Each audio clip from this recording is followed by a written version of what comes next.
दोस्तों नमस्कार, स्वागत है एक बार फिर से आप सभी को मेरे चैनल पे। दोस्तों इस वीडियो में हम समझेंगे पीएच मीटर या पीएच एनालाइजर से जुड़े इंटरव्यू में पूछे जाने वाले क्वेश्चन और उसके आंसर्स के बारे में कि कौन पीएच एनालाइजर से रिलेटेड कौन-कौन से ऐसे जो क्वेश्चन होते हैं जो इंटरव्यू में पूछे जाते हैं या फिर एग्जाम में भी अधिकतर इससे जुड़े क्वेश्चन पूछे जाते हैं और उसका आंसर क्या हो सकता है, तो इसी के बारे में हम समझेंगे। तो जैसा कि यहाँ पे आप पिक्चर में देख पा रहे होंगे, दो अलग-अलग कंपनी का पीएच मीटर या फिर यानी कि पीएच एनालाइज़र हमने दिखाया हुआ है। तो इस पे हम समझते हैं कि इसमें कौन-कौन से क्वेश्चन हो सकते हैं, कौन-कौन से आंसर हो सकते हैं। इसके पहले हमने पीएच एनालाइज़र के बारे में पूरा इसका डिटेल बताया था, कैसे काम करता है, इसका वर्किंग प्रिंसिपल, इसके पार्ट डिटेल कंपोनेंट और इसके केबल कनेक्शन के बारे में हमने बताया था। वीडियो के डिस्क्रिप्शन में उसका भी लिंक है, आप जाके उसका वीडियो देख सकते हैं। तो चलिए शुरू करते हैं इसका पीएच मीटर और पीएच एनालाइजर से जुड़े क्वेश्चन और रेस्पॉन्स के बारे में। तो दोस्तों सबसे पहला क्वेश्चन है कि यहाँ पे पीएच एनालाइजर क्या होता है? तो दोस्तों इसका आंसर एकदम हमने शॉर्ट में बताने का प्रयास किया है कि कैसे आप शॉर्ट में आंसर दे सकते हैं। तो देखिए पीएच एनालाइजर अगर आपसे पूछा जाए कि पीएच एनालाइजर क्या होता है? तो पीएच एनालाइजर एक इंस्ट्रूमेंट होता है जो किसी लिक्विड या का एसिडिटी या फिर एल्कालिनिटी जिसको हम हिंदी में बोलते हैं कि अम्ल या फिर क्षार। तो यानी कि पीएच एनालाइजर एक इंस्ट्रूमेंट होता है जो किसी लिक्विड का या फिर किसी सॉल्यूशन का एसिडिटी यानी कि अम्लता या एल्कलाइटी यानी कि क्षारीयता मेजर करता है। इसमें एक सेंसर होता है जिसको इलेक्ट्रोड सिस्टम बोलते हैं और एक ट्रांसमीटर और एनालाइजर होता है।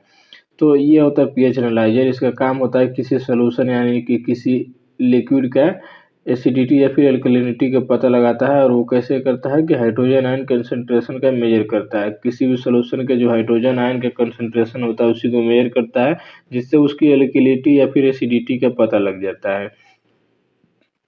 अब दूसरा क्वेश्चन है कि पीएच मेजरमेंट का बेसिक प्रिंसिपल क्या है? तो ये क्वेश्चन तो हर जगह पूछा ही जाता है किसी भी इंस्ट्रूमेंट के बारे में उसका वर्किंग प्रिंसिपल। तो देखिए पीएच मेजरमेंट इलेक्ट्रोमोटिव फोर्स यानी कि ईएमएफ के प्रिंसिपल पे बेस्ड होता है, जो कि ग्लास इलेक्ट्रोड और रेफरेंस इलेक्ट्रोड के पोटेंशियल डिफरेंस से बनता है और ये वोल्टेज नेस्ट इक्वेशन के अकॉर्डिंग पीएच वैल्यू में कन्वर्ट होता है। तो देखिए इसका वर्किंग प्रिंसिपल जो होता है वो बेसिकली इलेक्ट्रोमोटिव फोर्स के प्रिंसिपल पे बेस्ड होता है और ये जो इलेक्ट्रोमोटिव फोर्स होता है वो जो इसके दो इलेक्ट्रोड होते हैं, जो सेंसर के दो इलेक्ट्रोड होते हैं, ग्लास इलेक्ट्रोड और एक रेफरेंस इलेक्ट्रोड, तो इनके बीच के जो पोटेंशियल डिफरेंस होता है उसी से बनता है ईएमएफ यानी इलेक्ट्रोमोटिव फोर्स। तो उसी के बेस्ट प्रिंसिपल पे ये काम करता है पीएच एनालाइजर या फिर पीएच सेंसर। अब अगला क्वेश्चन है कि पीएच रेंज क्या होती है? तो देखिए जो हम लोग पीएच मीटर या फिर पीएच एनालाइजर यूज़ करते हैं अपने इंडस्ट्री में तो उसका एक सेट रेंज होता है। तो वो मोस्टली जो होता है आपका ज़्यादातर 0 से 14 पीएच रेंज आपका रहता है मेजर करने के लिए। तो वो जो 0 से 14 तक जो पीएच रेंज होता है उसमें 7 अगर जो रहता है वो न्यूट्रल होता है और जब 7 से नीचे जो पीएच वैल्यू जो होता है तो वो ये बताता है कि जो आपका सॉल्यूशन या फिर लिक्विड जो है वो एसिडिक है यानी कि अम्ल वाला है, अम्लीयता है उसमें ज़्यादा और जब अगर वही वैल्यू 7 से ऊपर जाता है, मोर देन 7 होता है तो वो यानी कि वो सॉल्यूशन यानी कि लिक्विड जो है वो आपका एल्कलाइन है यानी कि क्षारीय है। तो ये पीएच रेंज जो है आपका 0 से 14 तक होता है और इतने के बीच में ही आपका पीएच वैल्यू मेजर किया जाता है। अब चौथा क्वेश्चन है कि पीएच इलेक्ट्रोड के मेन पार्ट्स कौन होते हैं? तो जो पीएच इलेक्ट्रोड का मतलब जो हमारे जो पीएच एनालाइजर के जो 2 पार्ट होते हैं मेन एक आपका कंट्रोलर या फिर एनालाइजर या ट्रांसमीटर यूनिट है, दूसरा होता है इसका सेंसर या फिर इलेक्ट्रोड जिसको हम प्रोब भी बोलते हैं। तो देखिए पीएच जो प्रोब होता है, पीएच सेंसर जो होता है उसके जो मेन कम पार्ट जो होता है एक होता है कि ग्लास इलेक्ट्रोड जो कि हाइड्रोजन आयन के लिए सेंसिटिव होता है। यानी कि एक से इसको हम सेंसिटिव इलेक्ट्रोड भी या फिर मेजरमेंट इलेक्ट्रोड भी बोलते हैं।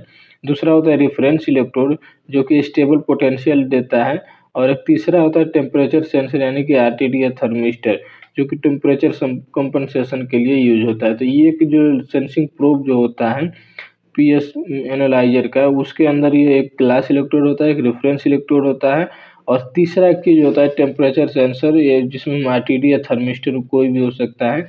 तो ये 3 चीज़ होता है पीएच इलेक्ट्रोड सिस्टम जो रहता है उस या फिर सेंसिंग प्रोब जो रहता है उसके अंदर में। अब पांचवा क्वेश्चन है कि रेफरेंस इलेक्ट्रोड किस मेटल का होता है। रेफरेंस इलेक्ट्रोड यानी कि दोस्तों जो दो इलेक्ट्रोड होते हैं सेंसर के अंदर, एक ग्लास इलेक्ट्रोड एक रेफरेंस इलेक्ट्रोड। तो रेफरेंस इलेक्ट्रोड जो होता है वो सिल्वर यानी कि इसको शॉर्टकट में एजी बोलते हैं। तो एजी कोटेड विथ सिल्वर क्लोराइड यानी AgCl। तो इसको हम बोलते हैं कि एजी या फिर AgCl इलेक्ट्रोड यानी KCl सॉल्यूशन यूज होता है एज इलेक्ट्रोड। तो आप यहाँ पे बता सकते हैं कि जो रेफरेंस इलेक्ट्रोड जो होता है वो सिल्वर कोटेड या फिर सिल्वर क्लोराइड का होता है। नेक्स्ट क्वेश्चन है कि पीएच सेंसर का आउटपुट सिग्नल क्या होता है। तो देखिए पीएच सेंसर का अगर आपसे आउटपुट सिग्नल पूछा जाए तो आपको बताना है ये सेंसर जो होता है इसका आउटपुट, यानी कि सेंसर जो किसी सोल्यूशन में हम डीप करते हैं डुबाते हैं, तो जब वो उसको पीएच वैल्यू मेजर करता है तो वो आउटपुट में क्या देता है। आपको यहाँ पे मेन ट्रांसमीटर का आउटपुट नहीं बता रहा है, पूछा जा रहा है यहाँ पे पीएच सेंसर का आउटपुट, यानी केवल ये सेंसर जो है ये आउटपुट जो सिग्नल कंट्रोलर को देता है वो आपसे पूछा जा रहा है। तो इसका जो आउटपुट होता है वो होता है मिली वोल्ट यानी कि MV। तो मिली वोल्ट सिग्नल होता है अप्रोक्स -414 मिली वोल्ट से लेके +414 मिली वोल्ट के रेंज में ये आउटपुट देता है जब ये किसी सॉल्यूशन को मेजर करता है पीएच नापने के लिए। तो यहाँ पे पोटेंशियल डिफरेंस क्रिएट होता है और वो पोटेंशियल डिफरेंस जो होता है वो -414 मिली वोल्ट से लेकर +414 मिली वोल्ट के बीच में रहता है। और वही आउटपुट जो है ये कंट्रोलर को या फिर जो इसका ट्रांसमीटर जो होता है उसको ये भेजता है। तो ये 25 डिग्री सेंटीग्रेड पे एक पीएच जो चेंज होता है तो उस पर 59.16 मिली वोल्ट चेंज के बराबर होता है। यानी कि एक पीएच वैल्यू जब इसमें अगर चेंज होता है किसी सॉल्यूशन का तो उसके साथ साथ में जो वोल्टेज डिफरेंस जो होता है वो 59.16 मिली वोल्ट चेंज के बराबर होता है। तो आपका बेसिक यहाँ पे क्वेश्चन था कि सेंसर का आउटपुट क्या होता है, तो आपको यहाँ पे बताना है कि मिली वोल्ट सिग्नल होता है। और अब पूछा जाए कि कितना होता है तो रेंज जो होता है वो -414 मिली वोल्ट से लेकर +414 मिली वोल्ट होता है। अब सातवां क्वेश्चन है कि टेम्परेचर कंपनसेशन क्यों जरूरी है। जैसा कि हमने पहले बताया था कि यहाँ पे जो पीएच इलेक्ट्रोड सिस्टम यानी कि सेंसर प्रोब जो है उसमें 3 पार्ट्स है, जिसमें एक टेम्परेचर सेंसर भी दिया हुआ है RTD और थर्मिस्टर टेम्परेचर कंपनसेशन के लिए। तो अगर आपसे पूछा जाए कि टेम्परेचर कंपनसेशन क्यों जरूरी है तो देखिए क्योंकि जो एक नियरेस्ट स्लोप होता है इसका जो बेसिक जो दोस्तों इक्वेशन जो होता है इसका पीएच लेना है मीटर के लिए, तो वो जो होता है वो 59.16 मिली वोल्ट पर पीएच होता है, जैसे कि अभी पहले भी हमने बताया। तो ये क्या होता है कि टेम्परेचर पर डिपेंडेंट रहता है। जैसे कि अगर फिक्स टेम्परेचर पर, जैसे यहाँ पे हमने देखिए पहले आपको बताया था कि 25 डिग्री सेंटीग्रेड पे जो होता है एक पीएच चेंज जब होता है तो वो यहाँ पे 59.16 मिली वोल्ट चेंज के बराबर होता है। तो यानी कि 25 डिग्री सेंटीग्रेड पर होता है। तो कभी कभी क्या होता है कि इस जो एटमॉस्फेरिक टेम्परेचर या फिर वहाँ का आसपास का एरिया का जो टेम्परेचर है या फिर प्रोसेस का टेम्परेचर जो है ये चेंज होते रहता है, घटते रहता है, बढ़ते रहता है। तो उसके दौरान इसके जो रीडिंग होगा यानी मेजरमेंट वैल्यू जो होगा उसमें कुछ एरर आ सकता है। तो देखिए अगर टेम्परेचर बदलता है तो स्लोप भी बदलता है। स्लोप बोल रहे तो ये जो आपका स्लोप है यहाँ पे कि 59.16 मिली वोल्ट पर पीएच, तो ये स्लोप बदल सकता है यानी 58 भी हो सकता है या फिर 60 भी हो सकता है। तो ये जो स्लोप होता है ये चेंज होता है। इसीलिए RTD सेंसर यूज करके कंट्रोलर ऑटोमेटिक टेम्परेचर करेक्शन करता है। इसीलिए इसमें एक टेम्परेचर कंपनसेशन डिवाइस लगाया जाता है जो कंटिन्यूअसली ये जो सॉल्यूशन है या फिर जो लिक्विड रहता है उसका टेम्परेचर मेजरमेंट करते रहता है। और जब 50 डिग्री सेंटीग्रेड से कम या ज़्यादा टेम्परेचर अगर होता है तो उसको वो कंपनसेट करता है, यानी कंट्रोलर उसको नेगोशिएट करता है। इसीलिए टेम्परेचर कंपनसेशन ज़रूरी होता है ताकि इसका स्लोप जो होता है पीएच एनालाइजर का जो स्लोप होता है जो उसको मेंटेन करके रखा जाए। अब नेक्स्ट क्वेश्चन है कि पीएच ट्रांसमीटर का फंक्शन क्या है। तो देखिए पीएच ट्रांसमीटर का फंक्शन का मतलब पूछा जाएगा कि कैसे वो काम करता है, यानी शुरू से लेकर लास्ट तक का उसका प्रोसेस क्या होता है। तो देखिए होता क्या है कि पीएच सेंसर के लो लेवल मिली वोल्ट को यानी जो पीएच ट्रांसमीटर जो होता है, इसका अगर खाली फंक्शन आपसे पूछा जाए तो ये क्या करता है कि पीएच सेंसर का जो लो लेवल मिलीवोल्ट सिग्नल होता है, जो पीएच सेंसर इसका पीएच सेंसर का जो आउटपुट होता है वो सेंसर का इनपुट होता है, तो जो इसके इनपुट में सेंसर द्वारा मिलीवोल्ट सिग्नल मिलता है उसको पहला चीज कि इसको एम्पलीफाई करता है, दूसरा कि उसको टेम्परेचर कंपनसेट करता है अगर ज़रूरी हो तो, और लास्ट में उसको 4 टू 20 मिली एम्पियर सिग्नल या फिर मोडबस आउटपुट में कन्वर्ट करता है, ताकि दूसरे जगह पे पीएलसी या फिर डीसीएस में डाटा उसको ट्रांसमिट किया जा सकता है। ये मेन यहाँ पे रोल होता है पीएच ट्रांसमीटर का। और इसमें इसके साथ साथ में इसमें इसके डाटा एंट्री के सिस्टम होते हैं, इसमें डाटा को स्टोर कर जो प्रोग्राम होता है उसको स्टोर करने का पूरा सिस्टम दिया रहता है। लेकिन ये इसका एक्सटर्नल फंक्शन होता है, लेकिन जो सिग्नल में इसका जो मेन रोल होता है वो रहता है ये सिग्नल को एम्पलीफाई करना, टेम्परेचर कंपनसेट करना और उसको एक ट्रांसमिट करने लायक उस सिग्नल को कन्वर्ट करना। अब अगला क्वेश्चन है कि पीएच एनालाइजर में कैलिब्रेशन कैसे किया जाता है।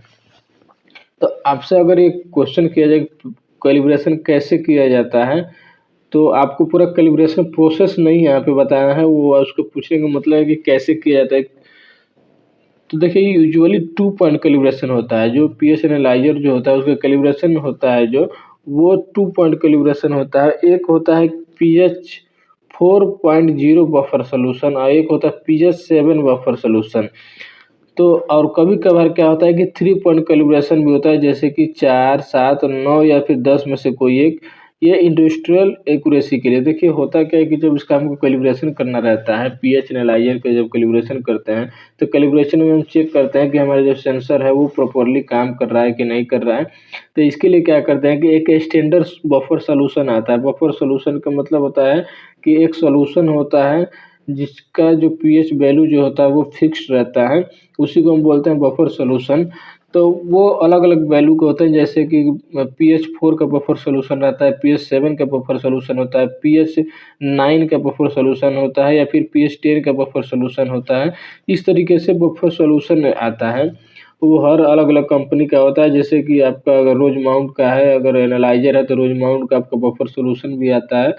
तो उस तरीके से अलग-अलग पीएच का बफर सॉल्यूशन आता है, तो उसी बफर सॉल्यूशन को हम यूज़ करते हैं। जैसे 2 पॉइंट कैलिब्रेशन जब हम करेंगे तो उसमें 4 का और 7 पीएच की जो बफर सॉल्यूशन है उनमें हम सेंसर को लगा के फिर इसको हम कैलिब्रेट करते हैं और चेक करते हैं। तो इसी को हम बोलते हैं 2 पॉइंट कैलिब्रेशन। और कभी-कभार 3 पॉइंट कैलिब्रेशन होता है, जिसमें पीएच 4, पीएच 7 के साथ-साथ में पीएच 9 या फिर पीएच 10 में से कोई एक वैल्यू एक एक पीएच वैल्यू का बफर सॉल्यूशन लेके हम इसका कैलिब्रेशन करते हैं। तो ये आपको आंसर देना है उसमें।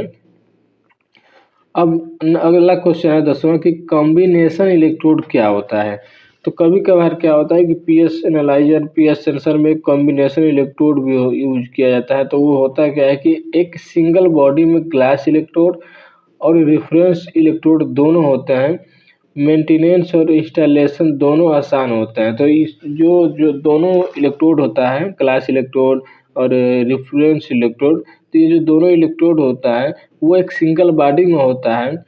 तो इसी को हम बोलते हैं कॉम्बिनेशन इलेक्ट्रोड। जब दोनों एक ही साथ में रहता है तो उसको हम बोलते हैं कॉम्बिनेशन इलेक्ट्रोड। इससे क्या होता है कि मेंटेनेंस और इंस्टॉलेशन जो होता है वो दोनों ईज़ी होता है। तो वो दोनों इलेक्ट्रोड इसी सेंसर, ये सेंसिंग प्रोब जो आप पिक्चर में देख पा रहे होंगे ब्लू कलर का जो दिख रहा है, जो कि एक प्रोसेस पोर्ट में लगा हुआ है। तो इसी के अंदर ये दोनों इलेक्ट्रोड होते हैं एक ही सिस्टम में। अब अगला क्वेश्चन है 11वां कि पीएच इलेक्ट्रोड की लाइफ कितनी होती है। अगर आपसे ये पूछा जाए कि जो पीएच इलेक्ट्रोड होता है तो उसकी लाइफ कितनी होती है, यानी कि पीएच सेंसर जो होते हैं उनकी लाइफ कितनी होती है। देखिए नॉर्मली 6 मंथ से 1.5 ईयर 1.5 ईयर तक इसके लाइफ होता है। वो डिपेंडिंग रहता है कि प्रोसेस टेम्परेचर यानी प्रोसेस का टेम्परेचर कितना है, केमिकल कंसंट्रेशन क्या है, क्लीनिंग फ्रीक्वेंसी क्या है और स्टोरेज कंडीशन पे। इन सब चीज़ों पे डिपेंड करता है कि कितना दिन इसका लाइफ रहेगा। लेकिन ऐसे नॉर्मली 6 महीने से लेके 1.5 साल तक की इसकी लाइफ रहती है। अब अगला क्वेश्चन है पीएच इलेक्ट्रोड को स्टोर कैसे किया जाता है। ये बहुत बढ़िया एक क्वेश्चन किया जाता है आपसे अगर कि पीएच जो सेंसर होते हैं या फिर पीएच इलेक्ट्रोड जो होता है उसको स्टोर कैसे किया जाता है। तो देखिए पीएच जो इलेक्ट्रोड होता है या फिर सेंसिंग प्रोब जो होता है, पीएच सेंसिंग प्रोब, उसको केसीएल स्टोरेज सॉल्यूशन यानी कि जो केसीएल होता है उसमें डीप करके रखा जाता है 3 मीटर तक। और ये बोल रहा है कि ड्राई कंडीशन में रखने से ग्लास मेम्ब्रेन जो होता है वो डैमेज हो सकता है। जो अगर हम कहीं ड्राई में रखें, इसे कहीं बाहर में रखते हैं, तो जो सेंसर जो होता है इनके ग्लास जो मेम्ब्रेन होता है वो ग्लास इलेक्ट्रोड का वो डैमेज हो सकता है। इसीलिए इसको केसीएल स्टोरेज सोल्यूशन में डीप करके रखा जाता है। और डिस्टिल वाटर में कभी भी नहीं इसको रखा जाता है। अब गलती से इसको डिस्टिल वाटर यानी कि डीएम या जो वाटर होता है उसमें भी हम रख रख देते हैं, लेकिन ऐसा नहीं करना चाहिए। डिस्टिल वाटर में कभी इसको नहीं रखना चाहिए, इससे ग्लास जो होता है वो डिहाइड्रेशन हो जाता है। तो शॉर्ट में इसका आंसर ये होता है कि पीएच इलेक्ट्रोड को स्टोर करने के लिए हम केसीएल स्टोरेज सॉल्यूशन का यूज करते हैं, जिसमें हम इसको डीप करके रखते हैं। अगला क्वेश्चन है कि कॉमन पीएच सेंसर फॉल्ट कौन कौन से होते हैं, यानी कि जो पीएच सेंसर जो होता है उसमें कुछ कॉमन फॉल्ट क्या क्या हो सकते हैं। तो इसमें कुछ कॉमन फॉल्ट ये होता है कि जो ग्लास बल्ब होता है वो ड्राई हो जाता है, रिफरेंस जंक्शन चोक हो जाता है, केबल डैमेज या फिर मॉइस्चर एंट्री, कैलिब्रेशन ड्रिफ्ट हो सकता है, और टेम्परेचर सेंसर ओपन या फिर शॉर्ट हो सकता है। तो ये कॉमन फॉल्ट आता है कॉमन जो पीएच सेंसर जो होता है उसमें। अगला क्वेश्चन है कि पीएच सेंसर के फेलर को कैसे आइडेंटिफाई करते हैं, यानी आपका जो पीएच सेंसर है अगर वो फेल हो गया, सही से काम नहीं करता है, तो कैसे हम आइडेंटिफाई करेंगे कि पीएच सेंसर आपका फेलियर हो चुका है। तो कैसे करते हैं, पहला है कि रीडिंग अनस्टेबल या फिर जंप कर रही हो, यानी कि रीडिंग आपका कंस्टेंट नहीं हो रही है, बार बार अनस्टेबल हो रहा है या फिर ज़्यादा कम ज़्यादा हो रहा है, तो ये हो सकता है। पीएच वैल्यू फिक्स्ड 7 पे स्टक हो गया, यानी जो पीएच वैल्यू है आपका 7 पे हो गया है, उसी पे रुक गया हो, ये भी हो सकता है। तीसरा चीज़ है कि मिली वोल्ट सिग्नल एबनॉर्मल हो रहा है, यानी कि मिली वोल्ट सिग्नल जो होता है सेंसर जो सेंसिंग प्रोब जो होता है आउटपुट देता है मिली वोल्ट सिग्नल कंट्रोलर को इनपुट में, वो मिली वोल्ट सिग्नल एबनॉर्मल हो, यानी कि ज़्यादा कम हो गया हो या फिर ज़्यादा हाई हो। और चौथा चीज़ है कि कैलिब्रेशन स्लोप जो हो वो आपका लेस देन 85% हो। तो जो कैलिब्रेशन स्लोप आपका 85% से कम हो जाए, तो ये 4 यहाँ पे चीज़ें हैं जिनके द्वारा हम पता लगा सकते हैं कि जो सेंसर जो है पीएच सेंसर जो है वो फेल हो चुका है। अब 15वां क्वेश्चन है कि पीएच एनालाइजर में 4 टू 20 मिली एम्पियर आउटपुट का रेंज कैसे सेट करते हैं। तो देखिए, जो पीएच एनालाइजर या फिर पीएच मीटर होता है उसमें अगर 4 टू 20 मिली एम्पियर का रेंज आउटपुट का आपका रेंज सेट करना होता है, तो हम उसका एग्जांपल बता रहे हैं कि 4 मिली एम्पियर बराबर आपको पीएच 0 रखा जाता है, और 20 मिली एम्पियर बराबर आपको पीएच 14 रखा जाता है। ये वैल्यू हम एंटर करते हैं कॉन्फ़िगरेशन के दौरान या फिर कैलिब्रेशन के जो कॉन्फ़िगरेशन करते हैं और 4 टू 20 मिली एम्पियर आउटपुट का, तो उसमें 4 मिली एम्पियर की वैल्यू पीएच 0 डालते हैं, 20 मिली एम्पियर की वैल्यू पीएच 14 डालते हैं, और या फिर प्रोसेस रिक्वायरमेंट के हिसाब से कॉन्फ़िगरेशन होता है, यानी 6 से 9 पीएच रेंज के हिसाब से कभी-कभी। तो ये तरीका होता है आपका 4 to 20 milli ampere output range set करने का। 16वां क्वेश्चन है कि मोडबस कम्युनिकेशन का यूज़ क्या होता है, कि कई बार आपको देखेंगे दोस्तों के साथ-साथ में इसमें कंट्रोलर जो होता है इसका ट्रांसमीटर जो होता है उसमें मोडबस कम्युनिकेशन का पोर्ट दिया रहता है, तो उसका यूज़ क्या होता है ये भी आपसे पूछा जा सकता है। देखिए, मोडबस RS485 या फिर RS235 के through pH data digital form में पीएलसी या फिर स्काडा तक ट्रांसफ़र होता है। इससे लॉन्ग डिस्टेंस कम्युनिकेशन में सिग्नल लॉस नहीं होता है। तो ये होता है कि जो 4 टू 20 में पीएलसी या स्काडा तक जो डिजिटल सिग्नल जो आपको ट्रांसमिट करना रहता है उसको मोडबस RS485 या फिर RS235 केबल के थ्रू जो डाटा होता है उसको ट्रांसमिट करने के लिए या फिर ट्रांसफ़र करने के लिए इसका यूज़ किया जाता है। इससे क्या होता है कि लंबे दूरी तक जो कम्युनिकेशन जब किया जाता है तो उसमें सिग्नल लॉस नहीं होता है। इसका यही यूज़ होता है मोडबस कम्युनिकेशन का। 17वां क्वेश्चन है कि डिफरेंशियल पीएच इलेक्ट्रोड क्या होता है। अब आप पीएच इलेक्ट्रोड तो सुन ही रहे थे कि अब एक अगला क्वेश्चन आ गया कि डिफरेंशियल पीएच इलेक्ट्रोड। तो देखिए, इसमें क्या होता है कि इसमें reference electrode plus measuring electrode के साथ साथ में एक ग्राउंड इलेक्ट्रोड होता है। वो इसमें 3 पार्ट होते हैं। ये इंडस्ट्रियल हार्श कंडीशन जैसे कि हाई सॉलिड हो गया फिर डर्टी वाटर हो गया, तो उसमें एक्यूरेट और लॉन्ग लाइफ मेजरमेंट देता है ऐसे कंडीशन में कि अगर हाई सॉलिड हो या फिर डर्टी वाटर हो, तो उसमें डिफरेंशियल पीएच इलेक्ट्रोड का यूज किया जाता है, जिसमें एक रेफरेंस इलेक्ट्रोड होता है, एक मेजरिंग इलेक्ट्रोड होता है और ग्राउंड इलेक्ट्रोड होता है, यानी कि 3 इलेक्ट्रोड उसमें होता है। इसीलिए इसको डिफरेंशियल पीएच इलेक्ट्रोड बोला जाता है। अब अगला है 18वां क्वेश्चन कि पीएच एनालाइजर इंस्टॉलेशन में किन बातों का ध्यान रखा जाता है, यानी कि जब फर्स्ट टाइम अगर आप पीएच मीटर या फिर पीएच एनालाइजर आप लगा रहे हैं, कहीं पे इंस्टॉल कर रहे हैं, तो उस दौरान किन किन बातों का आपको ध्यान देना होता है। तो पहला चीज़ रहता है कि सेंसर हमेशा लिक्विड फ्लो लाइन में हो, यानी सेंसर जो रहता है आपका हमेशा लिक्विड का फ्लो लाइन में होना चाहिए। दूसरा चीज़ कि बबल्स और एयर पॉकेट ना बने, ये चीज़ का आपको ध्यान देना चाहिए। केबल सील्ड प्रॉपर्ली ग्राउंडेड हो, यानी केबल जो हम यूज़ कर रहे हैं तो उसमें सील्ड जो रहता है, सील्ड वायर जो रहता है वो प्रॉपर्ली ग्राउंडेड होना होना चाहिए। और कैलिब्रेशन रेगुलर इंटरवल पर की जाए, यानी कि कैलिब्रेशन जो शेड्यूल होता है उसके शेड्यूल पे हमेशा कैलिब्रेशन आपका होते रहना चाहिए। तो ये चीज़ें आपका इंस्टॉलेशन के दौरान आपको इंश्योर करना रहता है, इसको ध्यान देना चाहिए रहता है। अब 19वां क्वेश्चन कि रेफरेंस इलेक्ट्रोड कौन सा होता है। तो देखिए रेफरेंस जो इलेक्ट्रोड होता है वो जैसे एजी या फिर एजीसीएल, यानी कि सिल्वर क्लोराइड इलेक्ट्रोड होता है, वो केसीएल इलेक्ट्रोड के साथ में रहता है। 20वां क्वेश्चन है कि पीएच केबल स्पेशली सील्ड क्यों होता है। पीएच केबल जो होता है दोस्तों, वो उसमें एक सील्ड वायर दिया जाता है, तो वो क्वेश्चन आपसे किया जा सकता है कि ये सील्ड क्यों होता है, स्पेशली सील्ड क्यों होता है। तो इसका रीज़न यही रहता है कि क्योंकि पीएच जो सेंसर होता है वो बहुत लो सिग्नल यानी कि मिलीवोल्ट सिग्नल होता है, इसीलिए उसमें क्या होता है कि नॉइज़ आसानी से पिक हो सकता है। इसके लिए उसमें शील्ड वायर दिया जाता है ताकि नॉइज़ को कैंसल किया जाता है, नॉइज़ कैंसलेशन के लिए। और नेक्स्ट क्वेश्चन है कि शील्ड को ग्राउंड कहाँ किया जाता है, जो शील्ड वायर होता है उसको कहाँ पे ग्राउंड करते हैं। तो देखिए हमेशा उसको कंट्रोलर एंड पे, यानी कि सिंगल पॉइंट ग्राउंडिंग होता है, जो शील्ड वायर होता है उसको हमेशा कंट्रोलर एंड पे ग्राउंड किया जाता है, एक साइड में उसको ग्राउंड कर दिया जाता है। अब 22वां क्वेश्चन है कि 1 पॉइंट, 2 पॉइंट और 3 पॉइंट कैलिब्रेशन में फ़र्क क्या है। जब हम कैलिब्रेशन की बात होगी तो उस दौरान आपसे क्वेश्चन किया जा सकता है कि 1 पॉइंट कैलिब्रेशन, 2 पॉइंट कैलिब्रेशन और 3 पॉइंट कैलिब्रेशन क्या होता है पीएच एनालाइजर में या फिर पीएच सेंसर कैलिब्रेशन में।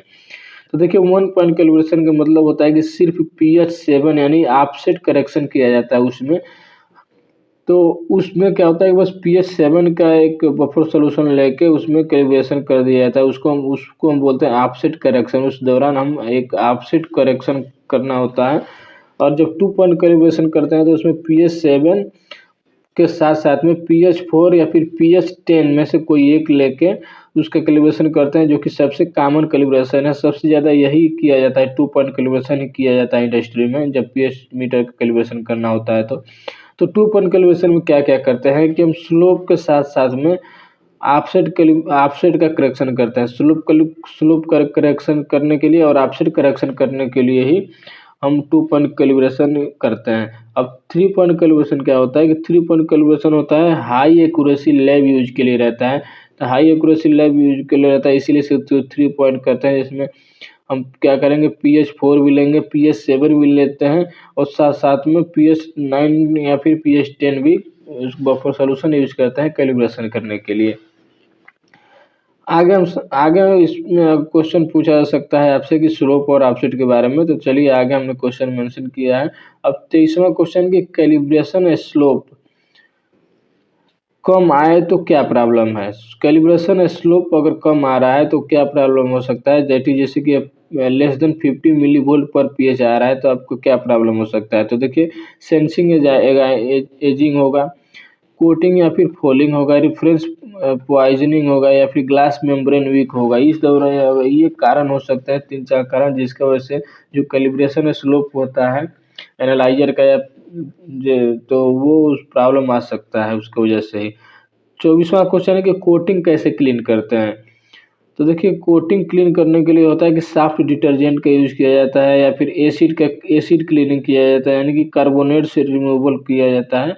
और उसके बाद बेस क्लीनिंग यानी कि एसिडिक कोटिंग रिमूवल होता है। और एक होता है एंजाइम क्लीनर यानी कि प्रोटीन फोल्डिंग। तो इस तरीके से कोटिंग जो है क्लीन किया जाता है 4 तरीके से।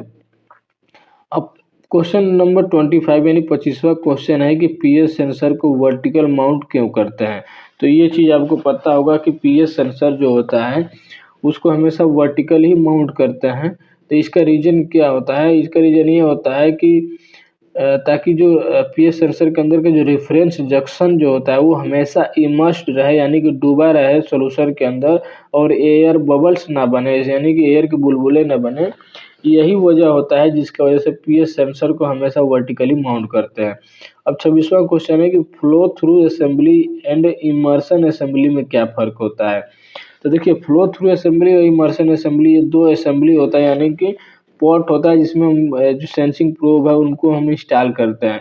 तो दो टाइप का होता है, एक होता है फ्लो थ्रू और एक होता है इमर्शन। तो इन दोनों में अंतर क्या होता है, देखिए इमर्शन जो होता है वो टैंक या फिर पॉन्ड में डिप किया जाता है, यानी कि जो सेंसिंग होता है वो किसी टैंक में या फिर पॉन्ड में डिप किया जाता है। और जो फ्लो थ्रू होता है उसको बोलते हैं सैंपल लाइन में कांस्टेंट फ्लो, जहाँ पे कांस्टेंट फ्लो होता है और सैंपल लाइन होता है उसमें हम उसको डिप करते हैं, तो उसको हम बोलते हैं फ्लो थ्रू असेंबली। और जैसे कोई टैंक हो गया फिर पॉन्ड हो गया जिसमें कांस्टेंट फ्लो ना हो रहा हो तो उसको हम बोलते हैं इमर्शन, इमर्शन असेंबली। तो ये हो गया। अब 27वां क्वेश्चन है कि पीएच एनालाइजर में डायग्नोस्टिक फॉल्ट कौन कौन से होते हैं, यानी कि इसमें मेजर कौन कौन से फॉल्ट आते हैं पीएच एनालाइजर में। तो पहला होता है कि स्लो फ्लो हो सकता है, ऑफसेट हाई हो सकता है, ग्लास ब्रेक हो सकता है, और रेफरेंस इम्पीडेंस हाई हो सकता है, और टेम्परेचर सेंसर फेलियर हो सकता है, जैसे कि जो आरटीडी या फिर थर्मिस्टर यूज करते हैं वो फेलियर हो सकता है। तो ये पीएच एनालाइजर में डायग्नोस्टिक फॉल्ट आ सकते हैं। 28वां क्वेश्चन है कि पीएच मीटर में स्लोप क्या होता है। तो अभी हमने शुरू में ही जाना कि पीएच मीटर में स्लोप और ऑफसेट ये दो इम्पोर्टेंट पैरामीटर होता है, इसी को हमें एडजस्ट करने के लिए या फिर करेक्शन करने के लिए कैलिब्रेशन करते हैं पीएच एनालाइजर का। तो इसके बारे में जानना जरूरी है कि स्लोप और ऑफसेट होता है क्या है। तो देखिए, स्लोप के बारे में जानते हैं कि स्लोप बताता है कि सेंसर के मिलीवोल्ट आउटपुट में पर पीएच यूनिट चेंज कितना आता है, यानी कि थ्योरेटिकल स्लोप जिसको हम नेरेस्ट इक्वेशन बोलते हैं उसके अकॉर्डिंग ये स्लोप यही बताता है कि सेंसर का जो मिलीवोल्ट आउटपुट होता है तो उसका पर पीएच यूनिट जो होता है कितना चेंज होगा, यानी कि पर पीएच कितना मिलीवोल्ट चेंज हो रहा है, इसी को हम बोलते हैं स्लोप। तो एक जो थ्योरेटिकल इसका जो स्लोप होता है वो होता है 59.16 millivolt per unit eight 25 degree centigrade, यानी कि 25 डिग्री सेंटीग्रेड पे जो स्लोप होता है पीएच का वो होता है कि 59.16 मिलीवोल्ट, यानी कि 59.116 मिलीवोल्ट पर पीएच यूनिट। यानी एक पीएच यूनिट अगर बदलता है तो इतना 59.16 मिलीवोल्ट आपका चेंज आएगा। तो ये इसी को हम बोलते हैं स्लोप। तो ये जो स्लोप होता है ये इनकरेक्ट हो जाता है, तो इसी को करेक्ट करने, अगर ये इनकरेक्ट हो जाएगा तो आपका वैल्यू जो होगा मेजरमेंट वैल्यू वो आपका गलत आएगा, सही नहीं आएगा। तो इसी को करेक्ट करने के लिए, करेक्शन करने के लिए स्लोप को करेक्ट किया जाता है, यानी कि कैलिब्रेशन किया जाता है। तो मतलब यहाँ पे ये हो गया कि पीएच 7 जो होगा उस दौरान आपका 0 मिलीवोल्ट आता है, क्योंकि न्यूट्रल होता है पीएच 7। और अगर पीएच 6 आता है तो आपका प्लस एक पीएच अगर डाउन होता है तो वहाँ पर 59 मिलीवोल्ट आएगा। और पीएच अगर 8 होता है, यानी कि 7 से एक पीएच ज़्यादा होता है तो -59 मिलीवोल्ट आएगा। इस तरीके से जो है आपका रीडिंग चेंज होता है। आप समझते हैं कि पीएच मीटर में 29वां क्वेश्चन है कि पीएच मीटर में ऑफसेट क्या होता है। ऑफसेट को हम बोलते हैं 0 पॉइंट। तो ये ऑफसेट क्या होता है, तो इसका डिफिनीशन हम जानते हैं। देखिए, ऑफसेट वो वोल्टेज होता है, यानी कि पीएच 7 पर जो पीएच 7 जो होता है किसी सॉल्यूशन के उस पे पीएच 7 पे ऑफसेट वो वोल्टेज होता है न्यूट्रल पॉइंट पे जब थ्योरेटिकली सेंसर का आउटपुट 0 मिलीवोल्ट होना चाहिए। लेकिन रियलिटी में हर सेंसर का थोड़ा डेविएशन होता है, जैसे एजिंग की वजह से या फिर इम्प्योरिटी की वजह से। इसीलिए पीएच 7 बफर पर रीडिंग कुछ प्लस माइनस मिलीवोल्ट हो सकती है। तो इसी को हम बोलते हैं ऑफसेट, यानी कि 0 पॉइंट। तो नॉर्मल एक्सेप्टेबल जो ऑफसेट वैल्यू होता है वो होता है ±30 मिलीवोल्ट। तो ये देखिए होता है कि ऑफसेट वो वोल्टेज होता है जैसे कि क्या होना चाहिए कि न्यूट्रल पॉइंट पे, यानी कि जब पीएच 7 होता है तो थ्योरेटिकली सेंसर का आउटपुट वहाँ पे 0 मिलीवोल्ट होना चाहिए। लेकिन रियलिटी में हर सेंसर का थोड़ा सा डेविएशन होता है, जीरो नहीं होता है, कुछ कम या फिर कुछ ज़्यादा मिली वोल्ट आपको देता रहता है, तो उसी को हम बोलते हैं ऑफसेट। तो ये ऑफसेट जो होता है उसका एक्सेप्टेबल एक वैल्यू होना चाहिए, तो वो रहता है आपका प्लस माइनस 30 मिली वोल्ट, यानी प्लस 30 मिली वोल्ट ज़्यादा भी हो सकता है, 30 मिली वोल्ट तक कम भी होता है, ये एक एक्सेप्टेबल ऑफसेट वैल्यू होता है। तो ऑफसेट कैलिब्रेशन का जो स्टेप होता है वो होता है पीएच 7 बफर सोल्यूशन में होता है। जब हम पीएच 7 का बफर सोल्यूशन के साथ में जब हम कैलिब्रेशन करते हैं तो उसमें इसको एडजस्ट किया जाता है कि न्यूट्रल जो होता है, न्यूट्रल पीएच 7 जो होता है किसी सोल्यूशन का न्यूट्रल दर्शाता है, ना वो एसिडिक होता है ना वो एल्कलाइन होता है। तो इसीलिए पीएच 7 बफर सोल्यूशन के साथ में जब हम कैलिब्रेशन करते हैं तो उस दौरान इसका ऑफसेट यानी कि 0 पॉइंट को एडजस्ट किया जाता है। तो देखिए अगर एग्जांपल में हम बताएं कि अगर 0 मिली वोल्ट है तो 0 मिली वोल्ट का मतलब है कि परफेक्ट जीरो, यानी कि सेंसर जो है वो आपका आइडियल है। आइडियल सेंसर जब होगा वो आपका 0 मिली वोल्ट देगा, परफेक्ट जीरो आएगा। और अगर 20 मिली वोल्ट दे रहा है तो यानी कि स्लाइटली एसिडिक ड्रिफ्ट हो रहा है सेंसर आपका। और जब अगर 20 मिली वोल्ट आ रहा है तो यानी कि स्लाइटली बेसिक ड्रिफ्ट हो रहा है। तो बेसिक का मतलब वही क्षारीय।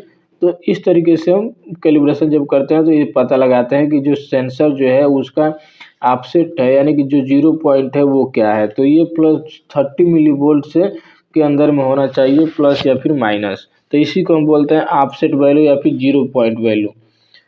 अब तीसरा क्वेश्चन है कि बफर सॉल्यूशन क्या होता है। सबसे इम्पोर्टेंट क्वेश्चन कि बफर सॉल्यूशन होता क्या है। जब हम कैलिब्रेशन करते हैं तो इसमें बफर सॉल्यूशन का यूज करते हैं। तो बफर सॉल्यूशन के बारे में समझते हैं अच्छे से। तो देखिए बफर सॉल्यूशन यानी कि pH buffer solutions are mixture of weak acid and the salt of this acid with a strong base are mixture of weak bases and the salt of this bases with strong acid. देखिए अब buffer solution होता क्या है कि buffer solution होता है कि weak acid जो होते हैं वो, और ये उसी एसिड का जो साल्ट होता है उसी का मिक्सर होता है, साथ साथ में उसमें स्ट्रांग बेस होता है। तो ये ये ऐसे हो सकता है या फिर इसका अपोजिट होता है कि जो वीक बेसिस होते हैं यानी कि वीक क्षार जो होता है और उसका जो साल्ट होगा उसके साथ साथ में जो स्ट्रांग एसिड होता है उसका मिक्सर ये होता है, उसको हम बोलते हैं बफर सॉल्यूशन। यानी कि बफर सॉल्यूशन एक ऐसा लिक्विड मिक्सर होता है जो अपना पीएच कांस्टेंट रखता है यानी कि स्थिर रखता है, चाहे उसमें थोड़ा एसिड या फिर चाहे थोड़ा सा उसमें बेस भी ऐड कर दिया जाए तो भी वो आपको उसका पीएच वैल्यू जो रहता है वो कांस्टेंट रहता है, स्थिर रहता है। तो उसी को हम बोलते हैं बफर सॉल्यूशन। मतलब ये है कि बफर सॉल्यूशन पीएच को चेंज होने से रोकता है। एग्जाम्पल में हम देखें तो पीएच 4 का बफर यानी कि एसिडिक बफर इसको हम बोलते हैं, पीएच 7 बफर यानी कि न्यूट्रल बफर इसको बोला जाता है। अब पीएच 9.20 या फिर 10 बफर तो इसको हम बोलते हैं एल्कलाइन बफर। तो यही 3 टाइप के बफर होते हैं जिनको यूज किया जाता है कैलिब्रेशन के लिए। तो ये होता क्या है कि ये रेडीमेड मिलते हैं, ये जो बफर सोल्यूशन आता है वो रेडीमेड मिलता है हर कंपनी का, जैसे कि HSCH का कंपनी का जो आता है एनालाइजर उसका भी, योकोगावा का भी, मर्क का या फिर यूटेक या फिर थर्मो आदि, इनके इतने जो कंपनी होते हैं इनके सबके अलग अलग रेडीमेड मिलता है ये बफर सोल्यूशन। जैसे कि यहाँ पे पिक्चर में देखेंगे 3 बॉटल हैं, एक पीएच 4 का, एक पीएच 7 का, एक पीएच 10 का। तो 3 वैल्यू का पीएच यहाँ पे बफर सोल्यूशन आपको दिखाई देगा। ऐसे ही बॉटल आते हैं, इसमें से लेके आपको किसी पॉट में रख के, डब्बे में रख के फिर उसमें सेंसर को डिप करके इसका कैलिब्रेशन किया जाता है। तो देखिए यहाँ पे है क्या कि नीचे यहाँ पे एक हाईलाइटेड है कि buffer solution are needed as an indispensable tool for maintaining an accurate pH measurement. Buffer solutions are used as reference point for calibration and adjustment of the pH measurement to compensate for gain and deterioration. यानी कि जो pH buffer जो solution जो होता है उनका use किया जाता है एक रेफरेंस पॉइंट के रूप में जब हम इसका कैलिब्रेशन और एडजस्टमेंट करते हैं जब सेंसर का, तो उस दौरान इसका पीएच मेजरमेंट को कंपनसेट करने के लिए ही इसका बफर सॉल्यूशन का यूज किया था एज ए रेफरेंस पॉइंट। तो ये सारे थे 30 क्वेश्चन हमने दोस्तों बताया इंटरव्यू में पूछे जाने वाले, जो पीएच एनालाइजर से रिलेटेड जो जरूरी क्वेश्चन होते हैं जिससे आपसे इंटरव्यू में पूछा जा सकता है। तो इसी के अलावा इतने में से ही आपसे क्वेश्चन किए जा सकते हैं कि कौन इस क्या उसका आपको आंसर देना है, ये हमने इसमें बताया। इसके अलावा दोस्तों ये जो कंट्रोलर होता है, ट्रांसमीटर होता है, अगर किसी स्पेसिफिक कंपनी का अगर आप बताते हैं, जैसे कि मान लीजिए HSCH का आप बताते हैं, इससे रिलेटेड आपको कुछ एक्स्ट्रा क्वेश्चन भी किया जा सकता है। जैसे कि जैसे कि आपसे पहला पूछा जाएगा, अगर आप बोलेंगे कि हाँ हमने काम किया है, तो बोलेगा कि कौन सी कंपनी के आपके पीएच एनालाइजर पर आपने काम किया है, तो वो आपको बताना होता है। उसके बाद पूछ सकता है कि जो आप जिस कंपनी का आपने बताया है, जैसे कि मान लीजिए आप HSCH के बताया आपने, तो मॉडल नंबर उसका पूछेगा कि कौन से मॉडल पे आपने काम किया है। उसके बाद जब आप मॉडल नंबर बताते हैं तो पूछ सकता है कि जो सेंसर था वो सेंसर कौन सा का था, किस टाइप का सेंसर होता है। और इसके बीच में जो केबल यूज किया जाता है दोस्तों, सेंसर और कंट्रोलर के बीच में जो केबल यूज किया जाता है, ये कौन सा केबल होता है। तो दोस्तों ये जो केबल होता है वो कोई एक स्पेशल टाइप का एक केबल होता है, जिसको हम पीएच केबल या फिर कोएक्सियल केबल बोलते हैं। तो इसको हम बोलते हैं कोएक्सियल केबल, तो ये भी होता है।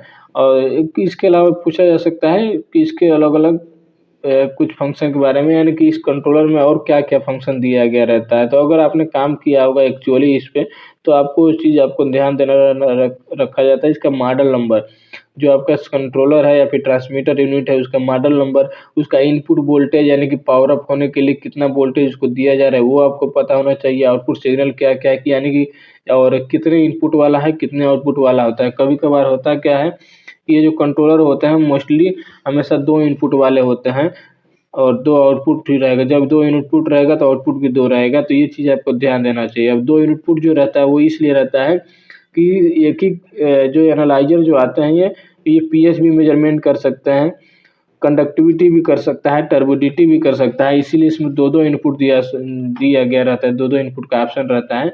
एक इनपुट पे आप पीएच सेंसर का केबल कनेक्ट करके पीएच भी नाप सकते हैं, दूसरा इनपुट पे इस पे आप कंडक्टिविटी सेंसर का यूज़ करके कंडक्टिविटी भी पैरेलली मेज़र कर सकते हैं। तो इसीलिए 2-2 इनपुट का इसमें ऑप्शन दिया रहता है। तो इस तरीके से क्वेश्चन आपको किया जा सकता है, स्पेशली जब आप ये बताएँगे कि हमने इस कंपनी के पीएच एनालाइज़र पे काम किया है, तो उससे रिलेटेड आपसे क्वेश्चन किए जा सकते हैं।